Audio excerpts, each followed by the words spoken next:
TNPSC question and answer. 1. பறவைகள் இடம்பெயர்தலை days என்பர். விடை வலசை போதல். 2. பெரும்பாலும் எந்த வகை பறவைகள் வலசை போகின்றன? விடை நீர்வாழ் பறவைகள். 3. பறவைகள் எவற்றிற்காக இடம்பெயர்கின்றன? விடை உணவு, இருப்பிடம், தட்பவெப்பநிலை மாற்றம், இனப்பெருக்கம். 4. பறவைகள் எவற்றை அடிப்படையாக கொண்டு இடம்பெயர்கின்றன? விடை நிலவு, விண்மீன், புவியீர்ப்பு புலம். 5. பறவைகள் வடக்கிலிருந்து டேஸ் நோக்கியும் மேற்கிலிருந்து டேஸ் நோக்கியும் வலசை போகின்றன? விடை வடக்கிலிருந்து தெற்கு நோக்கியும் மேற்கிலிருந்து கிழக்கு நோக்கியும் வலசை போகின்றன. 6. சிறகடிக்காமல் கடல்களையும் தாண்டி பறக்கும் பறவை எது? விடை கப்பல் பறவை, ஃப்ரைகேட் பேர்ட். 7.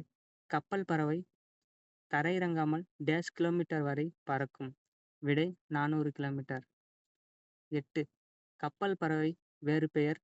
விடை கப்பல் கூளைக்கடா, கடற்கொள்ளை பறவை. 9. வலசையின் போது பறவையின் உடலில் ஏற்படும் மாற்றங்கள் யாவை?